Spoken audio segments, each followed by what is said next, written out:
but I was listening and I heard all these like weird ape-like noises, and I could see, looks like something standing in the woods. That's when I knew something was actually close. And then all of a sudden I started getting really scared, a really weird feeling, and it felt like something pressed into my thoughts.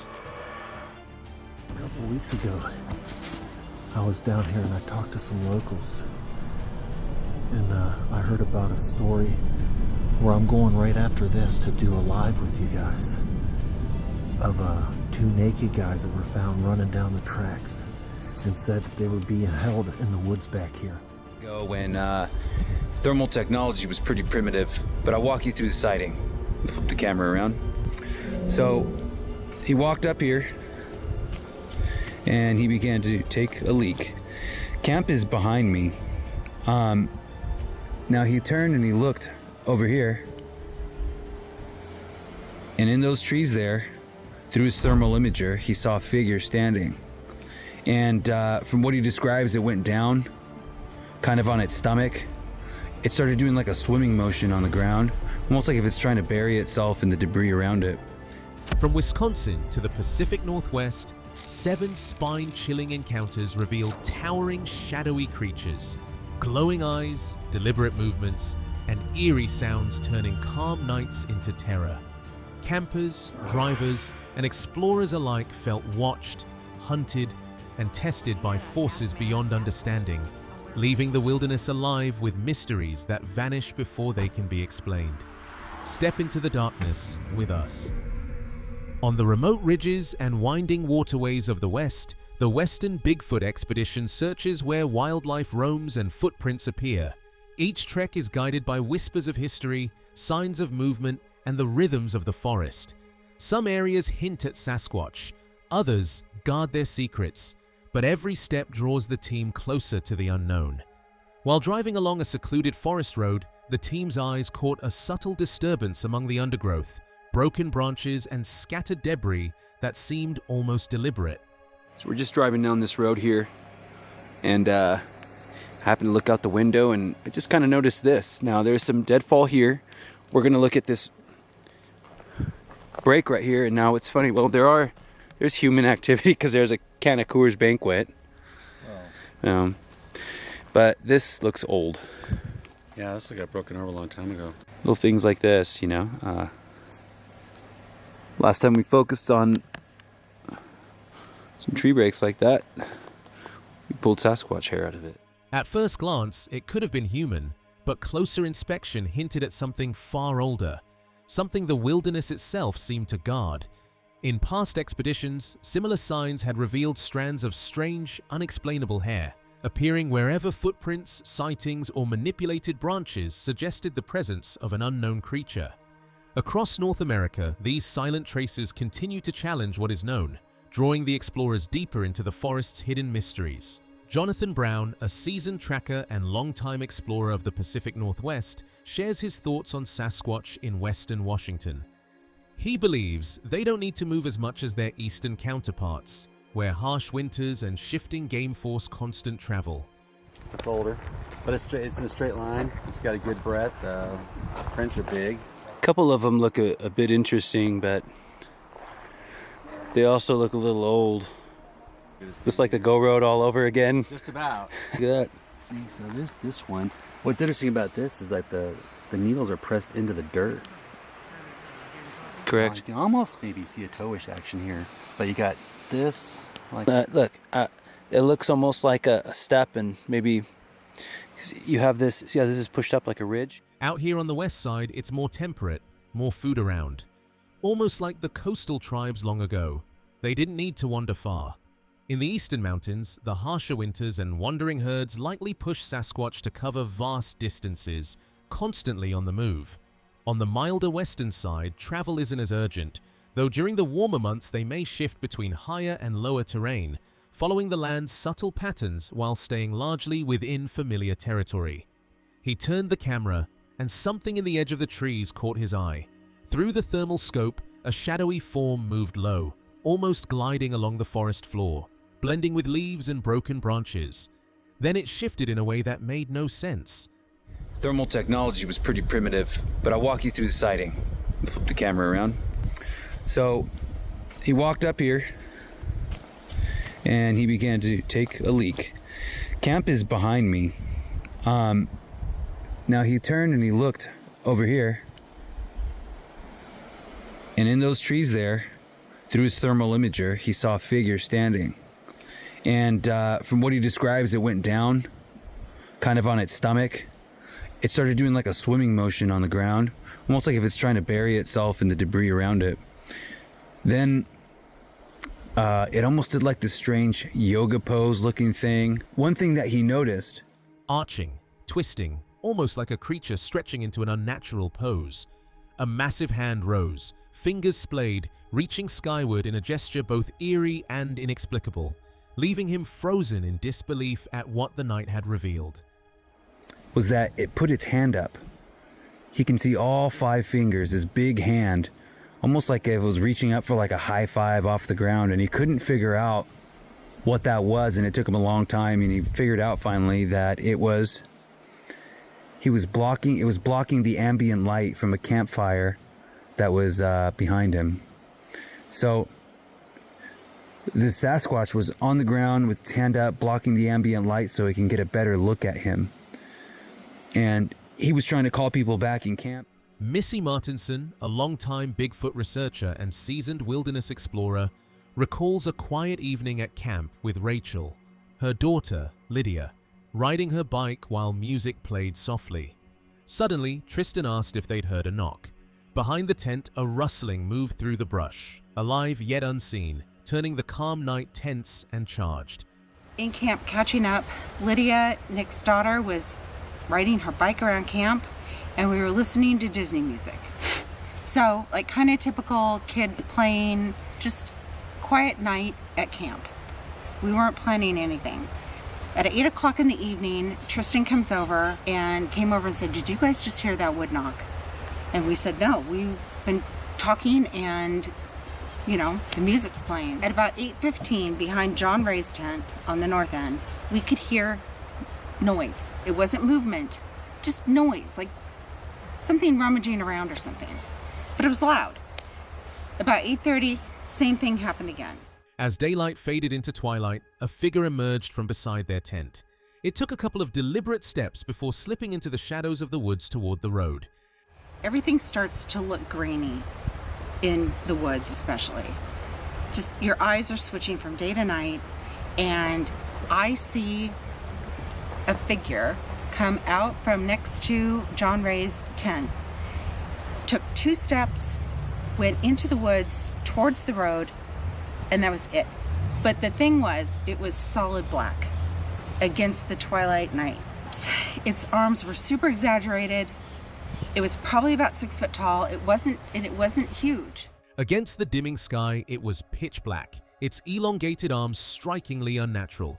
Standing around 6 feet, it wasn't massive, but its presence was enough to freeze the onlookers, leaving them staring in disbelief. And we all kind of were like, "Well, that's weird. You heard a knock over here, and now we're hearing something weird coming from around John Ray's tent." So I walked over. John was in his tent, and I said, "Have you heard anything from around your tent?" And he said, "No, I haven't heard anything. My ears are bad." And I was like, "Okay." So I went back to where we were all sitting, and we were just talking. It's twilight, and at that, Silently asking themselves what they had just seen. The footprints pressed into the soil with striking detail. Of the same size, like look at that one right there, Look like a foot? Yeah. So this one looks like a foot as well. We're gonna cast up to like here, just get the full, what looks like the depth. What I like about it, there's a stick here in the toes. And the toes kind of, go around it. I feel like if it was ungulate, it would have just stepped down and really mashed that stick down a lot deeper. Now there's a lot of small top debris. Heels angled, toes splayed, curving around a stick left in the ground. Debris, and be really careful to not disturb the information that's under it. Mix I made, I totally messed up on the first one, so. I'm gonna make more. Real quick, hold on. the direction of the trail. All right, we're gonna try to extract this. I don't have a shovel, so I'm doing this in a non-conventional way. Some impressions were faint, others clear, but together they trace the passage of something deliberate, leaving the forest quietly marked. On the latest adventure from Sozo Bear Films, the team set out to uncover something real in the heart of Appalachia. Northeast Georgia, a region steeped in Bigfoot lore, would be their testing ground. As dawn broke on a crisp October morning, the crew prepared to visit Expedition Bigfoot, the site with perhaps the strongest evidence of these elusive creatures, hoping the woods might finally reveal what has long remained hidden. Northeast Georgia and that region of Appalachia is very tied to Bigfoot. Are there creatures out in the woods that we don't really fully understand? Maybe. We'll find out. It's 5:30 in the morning. It's October. It's officially spooky season. We're heading to LJ, to the place that has probably the most actual evidence of Bigfoot's existence. It's called Expedition Bigfoot. We're getting ready to head out there now. As soon as the idea for the investigation took shape, the team knew exactly who to call. Vic Navarro, a family friend who had long been their gateway into the paranormal. Tales of strange noises and unexplainable events had always been dismissed as pranks or imagination. My instances, I've written about it and all this other stuff, but I've kept it to myself well until now. So as soon as the idea for this project came up, I thought we should contact Vic Navarro. He's a friend of the family that I've known pretty much my whole life, and probably the first person to really introduce me to the world of the paranormal. But now, standing on the edge of the unknown, they couldn't ignore the possibility any longer.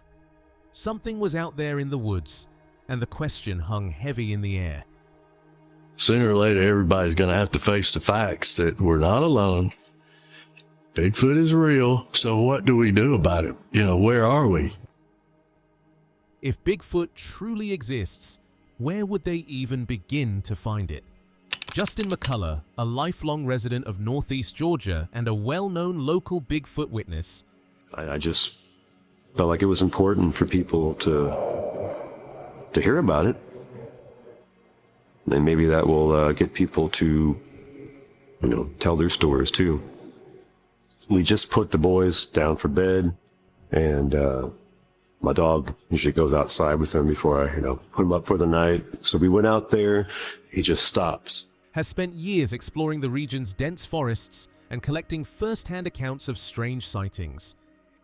And he immediately just starts visibly getting, shaking, and runs back inside and hides. He's never done that before. But I was listening, and I heard all these weird ape-like noises, and I could see, looks like something standing in the woods. That's when I knew something was actually close.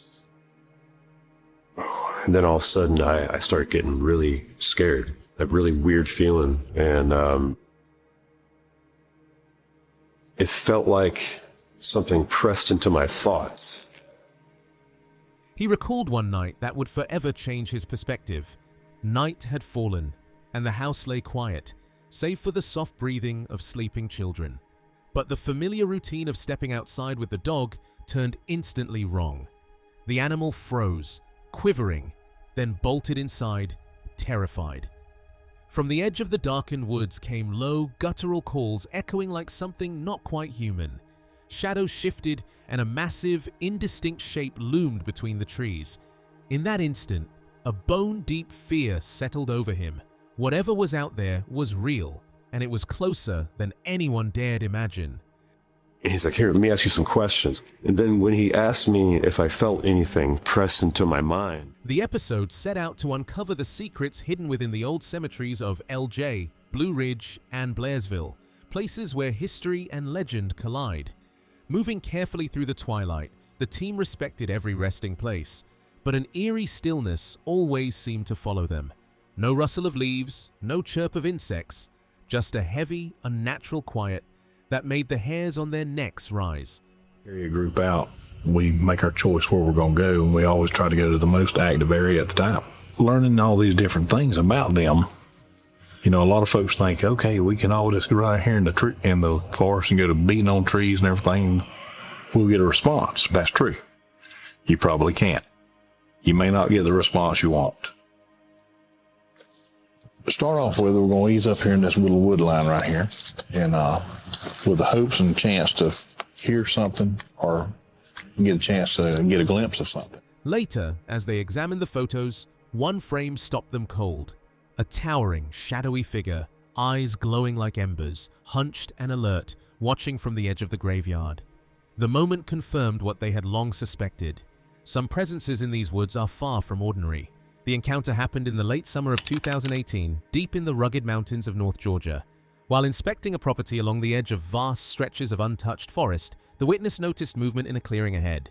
At first, it seemed like a person, or perhaps an animal, but then the figure halted, motionless and tense. A massive, shadowy shape stared directly, its elongated face, sharp ears, and enormous hand gripping a nearby tree unmistakable. That to be said, we haven't found our own physical evidence of Bigfoot, but we met a ton of people who were willing to share their personal accounts, their encounters, people who are local here to LJ, Georgia, who have seen, they've heard, they've even felt something really unexplainable in the woods here. But honestly, the experience of searching or just stepping out into the unknown with friends and listening to the sounds of the forest and wondering what might be out there, that's kind of what makes it worth it to me. We're not giving up. I think there's still plenty to explore. And I think for a place with such rich history as LJ, Georgia, there's so much more to uncover. The forest fell deathly silent, and in that heavy, unnatural quiet, it became terrifyingly clear that something otherworldly was watching. The forest hung in an eerie, heavy silence as night settled over the North Georgia mountains. Amid the shadows, a massive figure moved behind a low-hanging branch, revealing its towering size. Faint, deliberate noises stirred in the underbrush. To start off with, we're going to ease up here in this little wood line right here, and with the hopes and chance to hear something or get a chance to get a glimpse of something. These critters are like excellent mimickers. They can mimic all kind of wildlife sounds. And up here, it just seems to be that one of the sounds they love to mimic is an owl. And when you're out there and you get to hear that, where one's trying to mimic an owl is not that loud. It's not that chesty, boisterous, loudness of a regular owl. Urging a hasty retreat to the truck. Only once inside did the true weight of the encounter sink in. A chilling reminder that the woods conceal forces beyond imagination. On Eric K. Swanson's channel, the line between reality and legend blurs. James, an experienced outdoorsman and known Bigfoot witness, was camping with friends in Florida's Ocala National Forest when the night shifted. Around the warm glow of the fire, laughter faded as a massive shadow appeared just beyond the light. It moved deliberately, circling their campsite twice before stopping by a lone tree, silent, enormous, and watching. James was camping with some friends in Florida's Ocala National Forest when something truly unexpected happened. We were out there camping, having a good time.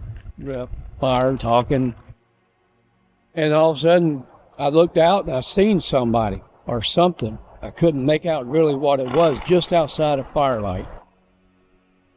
And then it started circling our camp. The forest itself seemed to hold its breath, as if the unseen presence had turned the wilderness into its own domain. The figure that appeared was impossibly large, every inch of it radiating raw strength. The sheer presence sent a chill through the campers, an instinctive warning that danger was near.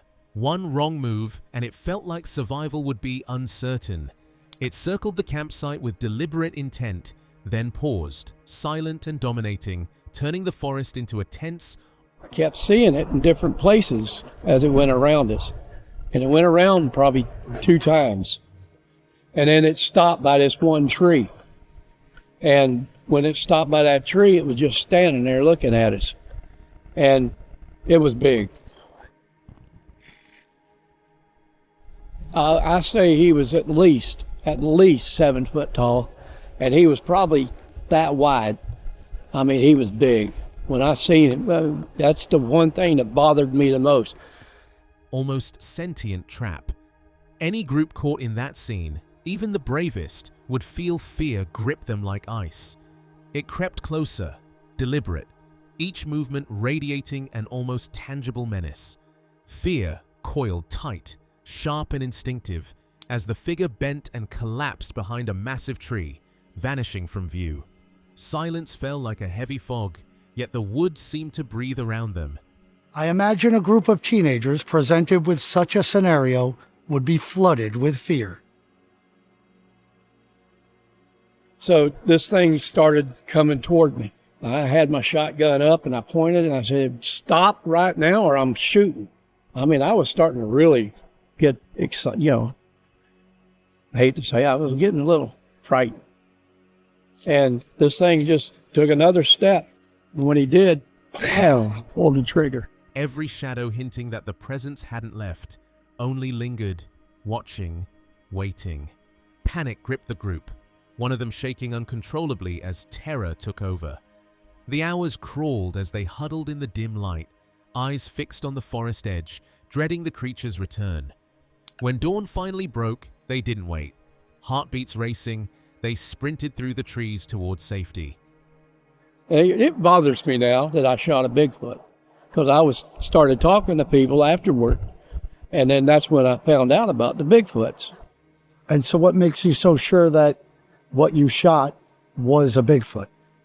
By the way people describe them, being 7, 8 foot tall, big frames, and curious of you.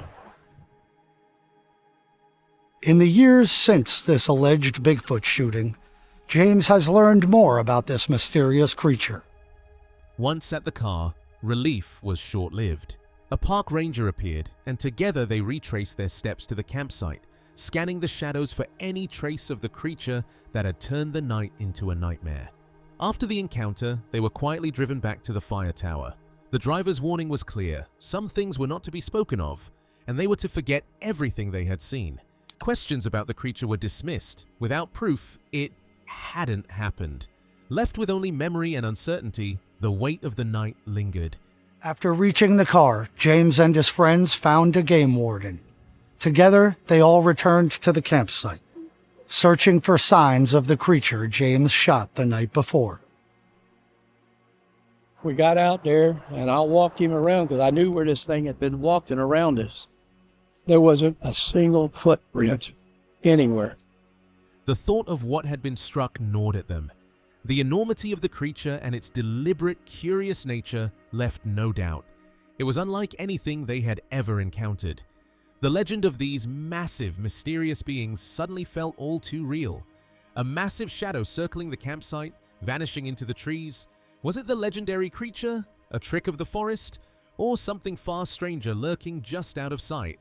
Its true nature remains a mystery, the wilderness alive with unseen dangers, leaving Jamie and us to wonder about the unseen dangers that can lie hidden in Florida's national forest. Meet Bear, the passionate adventurer behind the YouTube channel Exploring with Bear, who takes viewers on immersive journeys into the wild, seeking out the unexplained and extraordinary. Minutes earlier, a massive crash, like boulders colliding, had shattered the silence. I'm sure that had to have been picked up on camera. And I've been sitting in the same spot for a long time. Right back here. And I just ended the first video not too long ago. Started getting some lights out, had the camera off, and boom, big bang. In the first video, I had already done some rock knocks, some Bigfoot whoops, and some tree knocks. And it was like shortly after the tree knocks, I think, is when things started happening. Sorry if the camera shots end up being crazy, guys, because I'll be watching my feet a lot too, instead of the camera. And he knew the camera must have caught it. After sitting still for a long stretch, thinking the moment had passed, he shut off the lights and powered down the camera. But then another thunderous bang erupted from the darkness, forcing him to cautiously retrace his steps, every rustle and shifting shadow making the forest feel alive with unseen eyes. Oh yeah. Man, I don't even know if I told you guys in the first video. The stories. A couple weeks ago, I was down here and I talked to some locals. And I heard about a story where I'm going right after this to do a live with you guys. of two naked guys that were found running down the tracks, and said that they would be in hell in the woods back here for days. And this is the woods. This is all one big area. Pausing in the clearing, he scanned the area and settled in to listen. Something was tossing massive objects somewhere in the darkness, the forest alive with unseen movement. Not long ago, a sudden flicker of bright light had pierced the shadows, leaving him to wonder what was lurking just beyond sight. Something overhead made a sharp, sudden sound, like it was gliding just above. So we chill here for a second and listen. Let me put everything down. Okay. Did you hear that?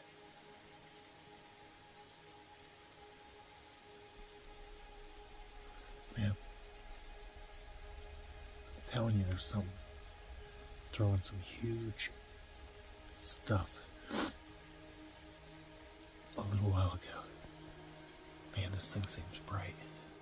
He pressed closer to the ground, feeling the chill and the tension pressing in.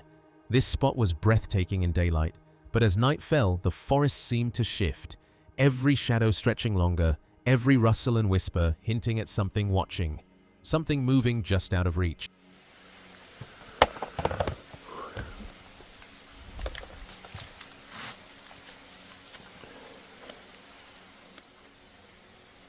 It sounded like something was walking right above. Right above.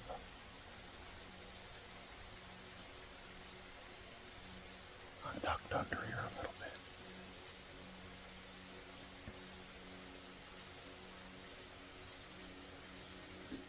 The air grew heavy, and a creeping unease settled in, the kind that made every step forward feel like stepping into the unknown. The forest roared around him, a sound so loud it swallowed every other noise, leaving only the pulse of unease. He had felt this dread before, the reason he'd once fled in a hurry, but now, deeper in the shadows, the danger felt undeniable. A strange, vibrating hum drifted through the trees, almost alive, and something moved just beyond sight. This place is so scary at night. Beautiful at day. But man, as soon as that sun started going down, things started getting a little weird. A lot of weird. And I hate to say it, but I'm glad, whatever that was, that I think it's gone.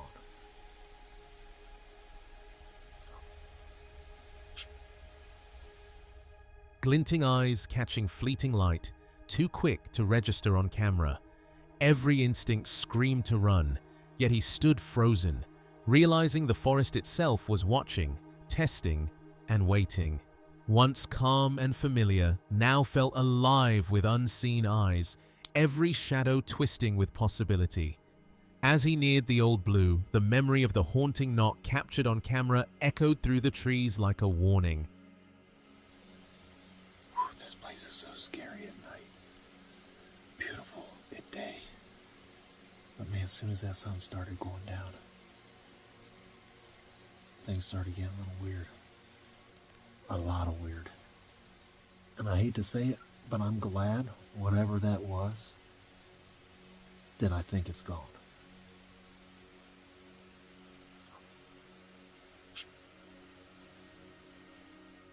Then came a faint, deliberate sound, soft, metallic, almost knowing, lingering in the cold night air, sending a chill crawling down his spine.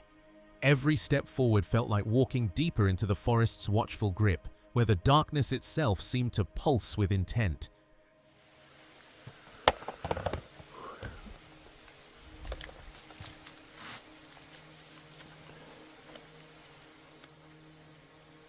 It sounded like something was walking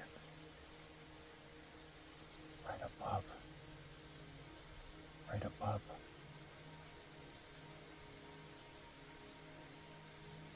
I'm tucked under here a little bit.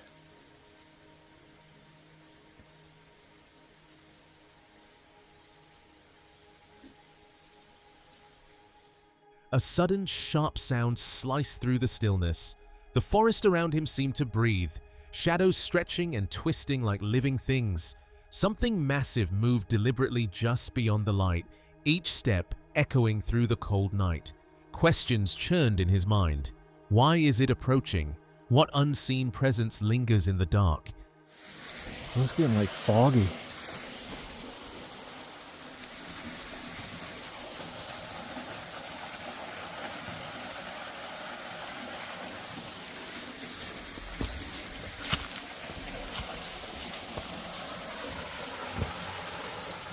The air thickened with dread, every rustle and flicker of movement sharpening the feeling that he was being watched, hunted, and tested by something far larger than himself. Step into the mountain beast mysteries, where the wilderness keeps its secrets long after the sun goes down. This story traces back to the summer of 1996, when a long-haul driver, worn down by miles of empty highway in Idaho, steered his rig off the interstate and onto a forgotten logging road in search of rest. I wanted to talk about a very cool Bigfoot encounter that happened back early summer 1996 in Idaho. There was a truck driver, he was on I-90, and it was about 3 o'clock in the morning, and the guy was tired, so he decided to pull off the freeway onto a Forest Service road and find a place to park and have a nap. He's driving a Freightliner. There's obviously a sleeping compartment in the back, with it's like kind of like a bunk bed setup with 2 queen-size beds. Apparently the top bed was folded up, but he lays down in bed for probably about 15 to 20 minutes. The hour was deep into the night, the forest thick and soundless, and the world beyond his cab swallowed by darkness. He stretched out in the sleeper compartment, expecting nothing more than a brief recharge. But within minutes, an oppressive stillness settled over the truck, as if something unseen had taken notice of his presence and was lingering just beyond the reach of the headlights. Like, totally surrounded by forest, by trees. He's the only one down the road. He's laying there, hoping to get a good night's sleep. And then out of nowhere, he feels the truck start to rock back and forth a couple times. It's like, okay, what was that? And then it does it again. About 3 times. The truck goes back and forth like that. So he's thinking, like, what the heck is going on? And then out of nowhere, the truck starts violently rocking back and forth. Like something had grabbed the handles, like, that are on the side of the truck, like there's bars, and was basically ragdolling the truck. Hemmed in by dense forest with no other vehicle for miles, he drifted towards sleep, believing the isolation would guarantee peace. Instead, a faint tremor passed through the cab, so slight he questioned whether he imagined it. Seconds later, it came again, firmer this time, the entire rig shifting on its suspension as though something outside had placed its weight against it. Then, the movement escalated. The truck began to heave side to side with alarming force, steel protesting under sudden strain, the frame jolting as if seized and yanked by something immensely powerful. The normal animals in the forest can't do anything like that. Like, they can't grab a hold of something. Like, you can push on something, but to be able to pull it back too, like, that requires hands. And what is out there in the forest that has hands that we know of? Sasquatch. This guy jumped out of bed in a panic and went to the driver's seat and ended up looking out the window and caught a glimpse of this thing. And he said that he was parked about 20 feet away from the tree line. This was no wandering animal brushing against metal, no gust of wind threading through trees. The force carried intention, measured at first, then aggressive, like an unseen presence testing its strength, toying with the impossible idea of overturning a machine built to haul tons across continents. What presence in those woods could grasp steel and exert that kind of calculated force? The question barely formed before instinct took over. He sprang from the bunk and lunged into the driver's seat.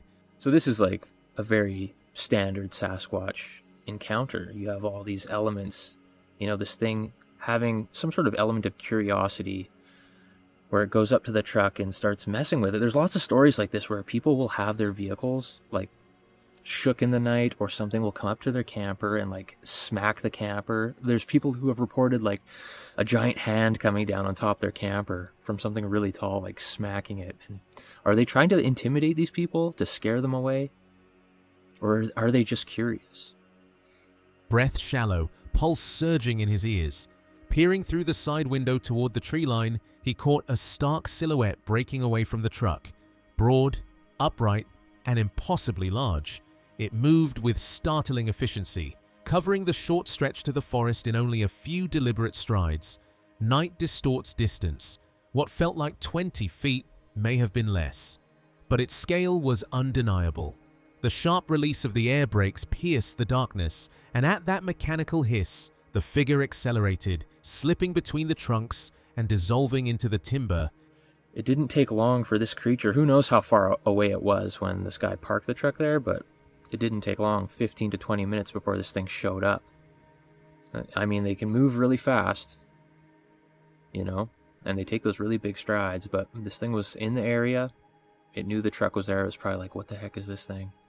Get out of my spot, like get out of my territory. It starts shaking the truck. Like that's a big truck to shake. I mean, a human being, like with my vehicle, it's a little SUV, like I can grab the bars like on top of the vehicle and rock it back and forth and shake it. That's no problem. But like a Freightliner? As if the forest itself had reclaimed it. Through the open sleeper windows, the night air carried a shocking raw scent. Musky, pungent, almost like decaying meat with a sharp skunk-like edge that clung to his lungs. It was a smell that seemed alive, unmistakably belonging to a Sasquatch, announcing the presence of something immense and intelligent just beyond the cab. Coupled with the deliberate, almost playful force shaking the truck, it became clear this was no ordinary animal. It moved with purpose, curious and powerful, testing the vehicle as if sizing up an intruder in its territory. Terrified and breathless, the driver tore out of the dark Idaho forest. When I was at Henry Lake on Vancouver Island filming Wildman, My Search for Sasquatch, I slept in the driver's seat of my vehicle, and one of my biggest fears was waking up in the night to something looking into my vehicle or flipping over my vehicle, because prior to going out there, I had read a story somewhere where I guess somebody had their truck flipped over onto its side. I can't verify that, but I read it online. So I had that in the back of my mind while I was out there in this remote location at Henry Lake. The memory of massive, deliberate steps and the sharp, musky stench of a Sasquatch seared into his senses. Miles of empty highway passed under him before Billings, Montana finally offered a fragile refuge, yet sleep remained impossible. Every shadow, every whisper of the wind kept him painfully aware that something enormous and aware had been stalking him, unseen but impossibly close. On Small Town Monsters, Steve, a lifelong outdoorsman and dedicated researcher, has spent nearly 3 decades chasing the unexplained. What began in 1998 with a single book, Monsters of the North Woods, revealed that these creatures weren't distant myths. They were in his own backyard. By 2000, he was deep in the woods, boots on the ground, tracking every shadow and sound, while his friend Mike, a loyal companion and fellow investigator, drifted in and out, supporting with cameras and gear. We are filming a movie, 2 movies, and a series, but while we're here, I thought it would be good to get out into the woods with some local researchers. So I have asked 2 of my friends, Steve Calls and Mike Ian, to kind of show us the area, take us to some sighting locations. So that's what we're doing. Right now, we're outside of Rutland,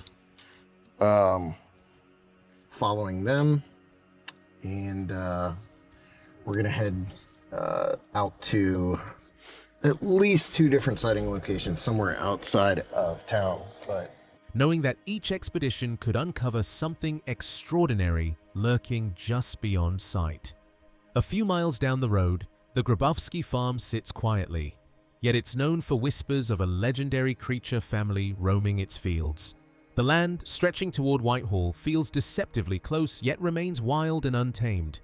I was involved in research learning about it. It was in '98 when I read Monsters of the Northwoods that said, hey, I didn't realize they were in my backyard. And I mean, literally it wasn't my backyard, but a couple of hours is my backyard, really. So, Mike, how much time have you spent researching this area? On and off, a couple days here and there. Usually I come down with Steve and kind of bounce along. So usually on this side of the state, it's usually support. So extra cameras, gear, I'll come over and give them a hand. But I'm 4.5 hours over on the other side of the state. A perfect cradle for the unknown. Forests dominate the landscape, broken only by narrow roads, and every mile seems marked by a new sighting. By the time Route 4 comes into view, the reports multiply. You have about 2 miles down the road there, you have the Grabowski farm where they had seen a group of a family of 4 Bigfoot walking around. We are, maybe 15 miles to Whitehall, if that. It's about as far as here to Whitehall as Whitehall is to where my research area is. So it makes it all very geographically accessible. I mean, you look and you may have these little bits of road, but it's mostly pristine forest. Painting a picture of a region alive with mysteries that have long evaded explanation. On the remote backside of Bird Mountain, Steve pauses, recalling the day a rider came face to face with the inexplicable. Rounding a curve, the rider suddenly encountered a towering bipedal figure, black as midnight, massive and impossibly fast. The road, and as you can see, the road isn't very wide either, so I can probably make it over in 4 or 5 steps myself. How did that report come to you? I actually came at one of the earlier Whitehall Sasquatch festivals. Yeah, we did a number of years ago. We did like a little town hall, and somebody had come forward and said, "Yeah, I live behind Bird Mountain, and drive my ATV up just this past. I think he said just the past August." It vanished almost instantly, leaving only the eerie impression of something alive, watching. And utterly beyond explanation, a shadow that haunts the forest long after the encounter.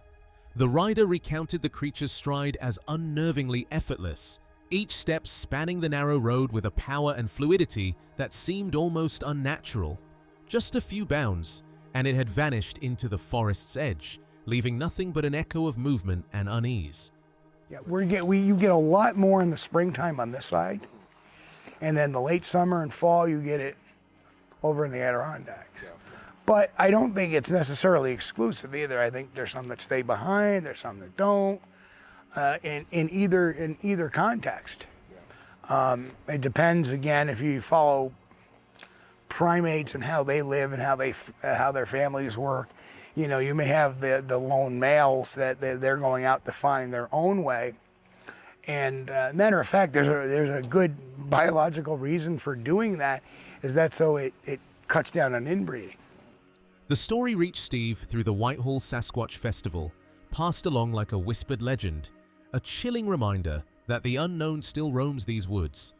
He moves through the thick, shadowed forest where the trees press close and the air feels almost still. He's wondered for years why the creatures favor the Adirondacks in summer, and suddenly it makes sense. The higher forests are open, winds drift freely, and the land itself seems alive, offering room to move, watch, and vanish.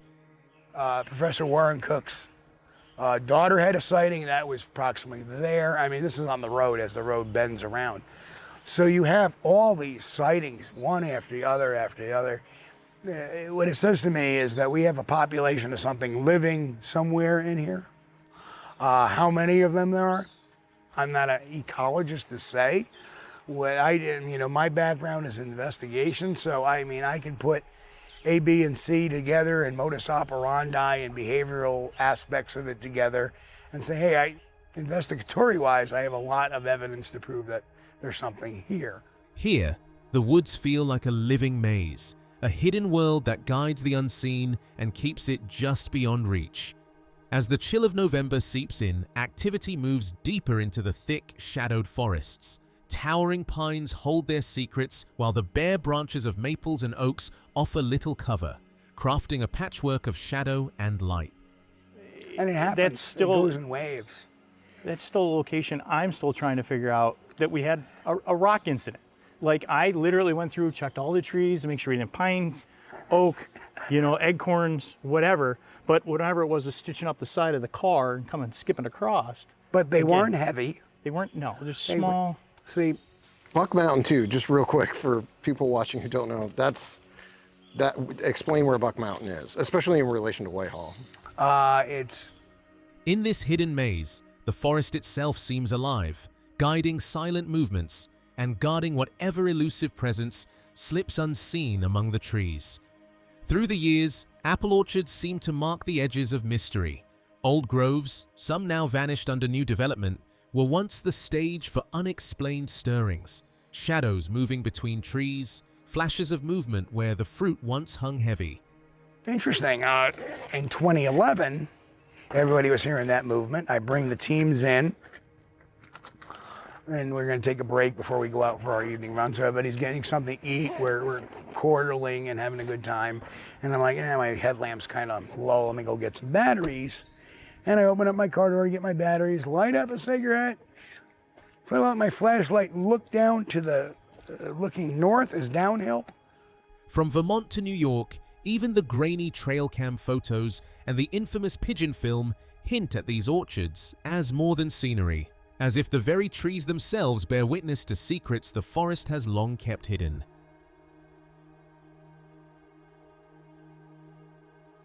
On Cabin in the Woods, the host explores the heart of the forest, where every rustle and shadow hints at something unseen. He has witnessed Bigfoot firsthand, more than once, but the forest keeps its secrets close. In this episode, he pieces together sightings, footprints, and strange encounters, letting the evidence speak for itself and revealing the eerie reality of the creatures that roam just beyond the trees. I know that Bigfoot exists because I've seen more than one of them. But what about all the Bigfoot skeptics out there? In this video, I'm going to logically examine each and every point that Bigfoot skeptics raise, and I'm going to logically debunk every single one of them. Deep in the untamed forests of North America, there may exist a creature so cunning it has avoided humans for centuries. Silent and watchful, it moves through the wilderness with an intelligence that rivals the sharpest predators. Across vast, untouched landscapes, millions of acres where civilization rarely treads, its presence lingers like a shadow, unseen, yet undeniably real. Bigfoot, if real, may be highly intelligent and adept at avoiding human contact. In fact, that's quite likely, much like known primates or many species of large cat in the wild. Given the vast wilderness areas where these creatures are sighted, and by vast I mean something to the tune of 300 million untouched acres of wilderness in North America alone, it's plausible that these creatures simply avoid populated areas for the most part. In the depths of the wilderness, strange encounters continue to emerge, some dismissed as tricks or hoaxes, yet the immense number of reports over centuries is hard to ignore. Respected professionals, ranging from scientists and park rangers to judges and law enforcement, have all reported unexplained phenomena, hinting at a presence both real and elusive. Even the physical traces left behind, from intricately patterned footprints to fingerprints defying easy imitation, suggest something intelligent moves quietly among the trees, always just beyond reach. Despite all our technological advances, some mysteries remain just out of reach. Because not all of these occurrences can possibly be hoaxes. While hoaxes exist, obviously, the sheer volume and consistency of sightings over hundreds of years, and we're talking about tens of thousands of documented sightings, suggest that something very real is being observed. Many reports come from credible witnesses, doctors, lawyers, judges, law enforcement officers, park rangers, and even scientists. A creature as cunning and quick as Bigfoot can slip through even the most sophisticated cameras, leaving only fleeting glimpses for those in the forest. Planned setups rarely align with these brief encounters, and yet, over the decades, rare recordings, like the iconic Patterson-Gimlin film, continue to baffle and enthrall. For many who study it closely, the footage is more than legend. It hints at a being both intelligent and extraordinarily elusive, walking silently alongside us in the wilderness. Even with our modern technology, capturing a fast-moving, extremely elusive animal that may have human-like intelligence is challenging. Most wildlife photography involves extensive planning and only brief encounters. like those with Bigfoot, and often time isn't provided for ideal setups or captures. And you also need to remember that some videos do show compelling evidence. Footage such as the Patterson-Gimlin film from 1967 has yet to be conclusively debunked in almost 60 years. Over the past century, encounters with this shadowy giant have remained startlingly rare, suggesting a population so thin it's almost ghost-like. Like the most elusive predators in the wilderness, it slips through forests unseen, leaving only subtle traces of its presence. Its scarcity and stealth make it one of the most enigmatic dwellers of the wild, moving silently where humans seldom tread. Across the wilderness, mysterious calls and strange behaviors have baffled experts for decades. Bigfoot sightings, although common overall over the last 50 to 100 years, still suggest that the species might have a very low population density, much like many other known apex predators in their given environments, which are difficult to spot due to their elusive nature. Large animals like tigers or cougars, for instance, are rarely seen in the wild, despite known populations. Sounds that defy any familiar creature and have captivated the attention of scientists, field researchers, and audio analysts who continue to study them. Footprints discovered in remote areas reveal astonishingly detailed patterns on the skin, intricate enough that forgery seems impossible, and unlike anything recorded from North American wildlife. Together, these clues paint a picture of a creature both intelligent and elusive, a silent presence that continues to haunt the edges of human perception. Additionally, there are reports of vocalizations and behaviors clearly not consistent with known animals, and this has been studied time and time again by biologists, anthropologists, and audio experts. Then there's footprint evidence. Bigfoot footprints often show features like dermal ridges, and this is a detail that's extremely difficult to fake and not present in any known North American animal species. Even the strongest cases rarely silence the skeptics. For many, doubt is deeply ingrained, a part of their mindset that makes the idea of a towering, intelligent primate wandering North America almost impossible to accept. The very notion challenges everything they think they know about the natural world, leaving fascination and disbelief tangled together in equal measure. Now, will this case silence Bigfoot skeptics forever? Probably not, but not because of a lack of logic or strength in the case made. More because Bigfoot skeptics tend to be extremely emotionally invested in their skepticism, finding it understandably hard to swallow the idea of a non-human primate walking bipedally around the woods of North America and elsewhere. But that's all right. Hopefully this will at least give them something to think about. Was it a fleeting creature, a lost traveler, or something far stranger moving unseen among the trees? Its true nature remains a mystery, leaving the host and us to question what secrets the wilderness holds and what might be silently watching from the shadows. On Cabin in the Woods, the host explores the heart of the forest, where every rustle and shadow hints at something unseen. He has witnessed Bigfoot firsthand, more than once, but the forest keeps its secrets close. In this episode, he pieces together sightings, footprints, and strange encounters, letting the evidence speak for itself and revealing the eerie reality of the creatures that roam just beyond the trees. I know that Bigfoot exists because I've seen more than one of them. But what about all the Bigfoot skeptics out there? In this video, I'm going to logically examine each and every point that Bigfoot skeptics raise, and I'm going to logically debunk every single one of them. Deep in the untamed forests of North America, there may exist a creature so cunning it has avoided humans for centuries. Silent and watchful, it moves through the wilderness with an intelligence that rivals the sharpest predators. Across vast, untouched landscapes, millions of acres where civilization rarely treads, its presence lingers like a shadow, unseen, yet undeniably real.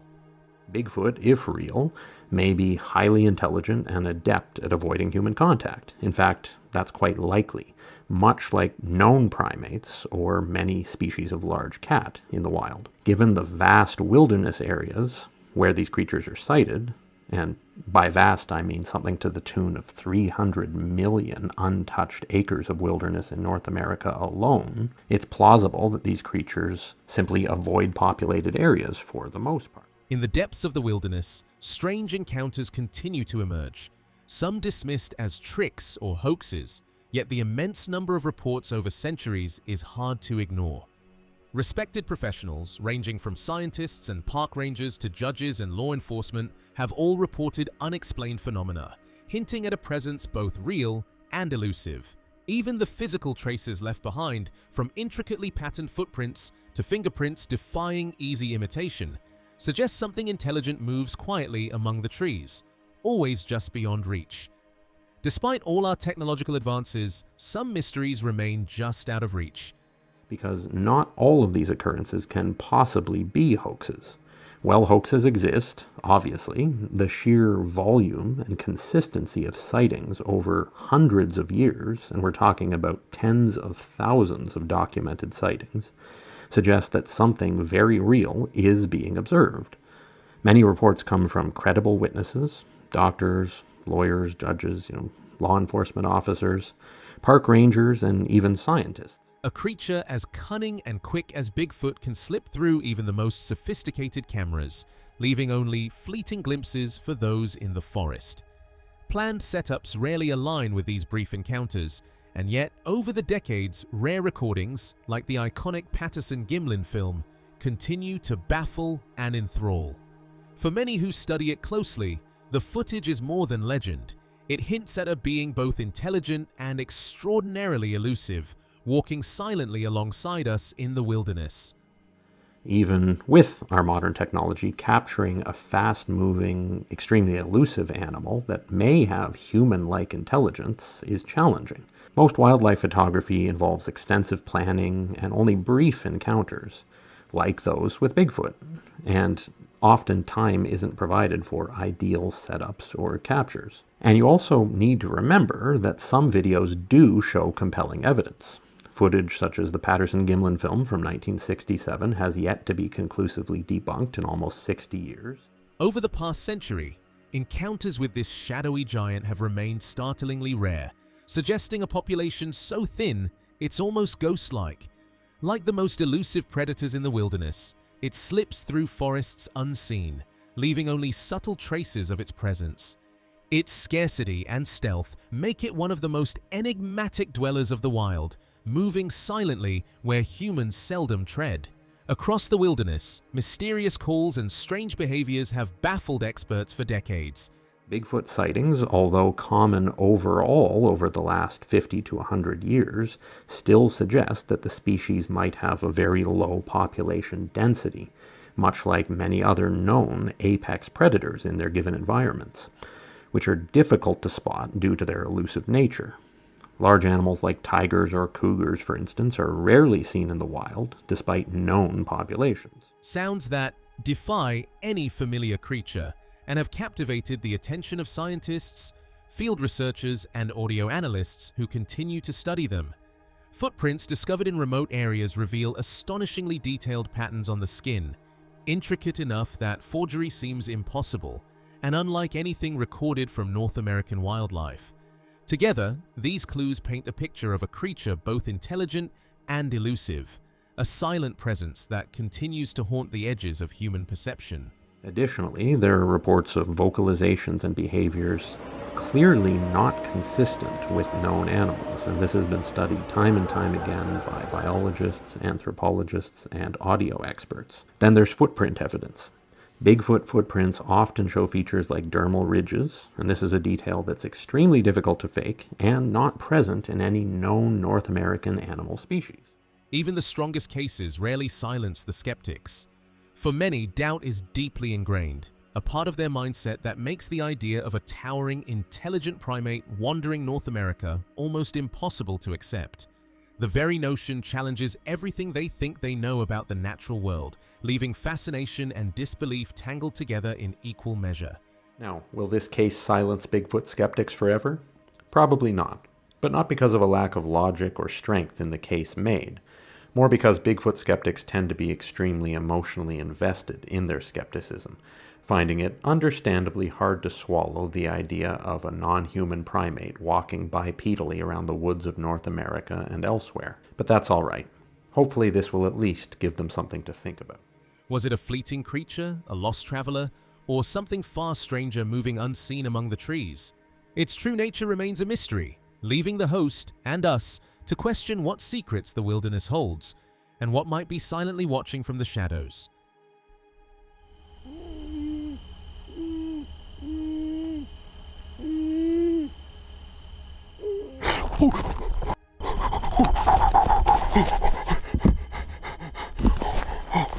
No way.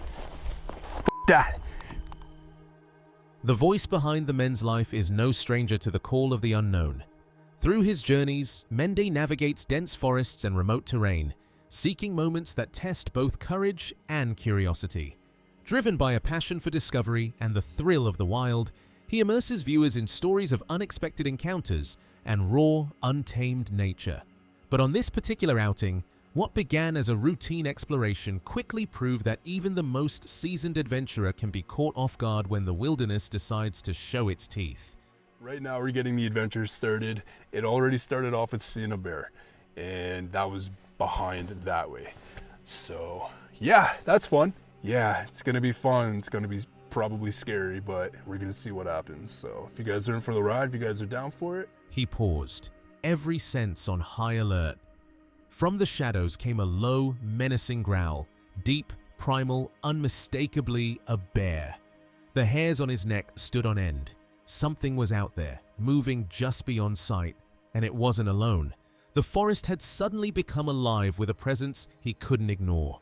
Okay, I thought I just heard like a legit bear growl or whatever the hell they make. Just a rah.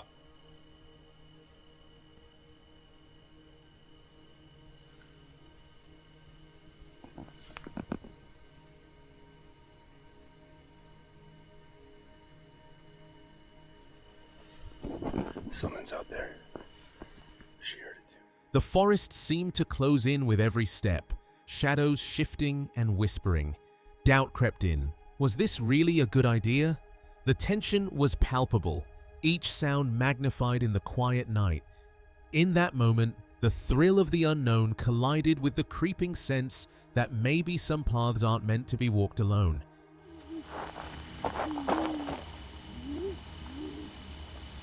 Whoa! She hears it. She hears that. Oh. Key, what was that? Okay, y'all, started right now. As soon as the sun set. Started. He whispered to his dog, trying to stay calm, though the forest seemed alive with every sound. Then it happened. Rocks shifted just ahead, evidence of something massive moving through. His heart raced. Could the woods really be hiding giants? Creatures bigger than anything he had imagined. Right there. That's rocks.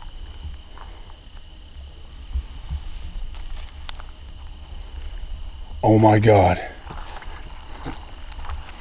Are there gigantopithecus here as well? Damn. His eyes locked on a tree split in two, its jagged trunk standing out in the shadows for no clear reason. A chill ran through him, the forest suddenly feeling heavier, more alive. Then came it, a faint whoop echoing from somewhere unseen, reminding him just how unpredictable the night could be. Look at that, right there. Broken tree. No reason whatsoever.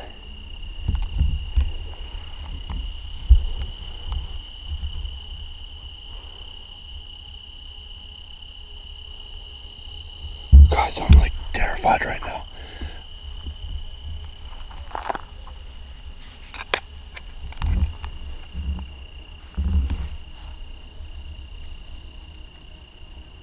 Thought I just heard whooping.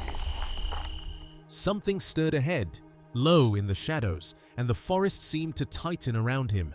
Pulse pounding, he whispered into the stillness, hoping whatever watched him understood he wasn't a threat. Every rustle, every shadow hinted at a presence both massive and unknown, something that made the night feel alive in a way he hadn't expected. Oh,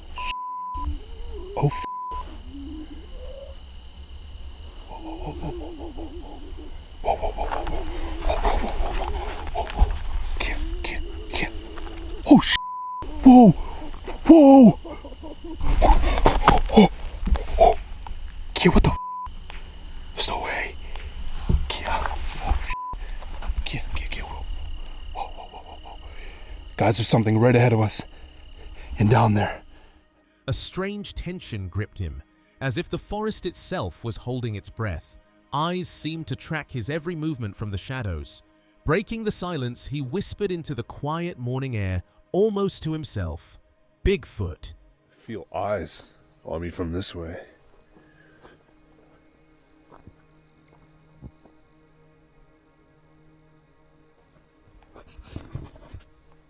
Hello? Good morning.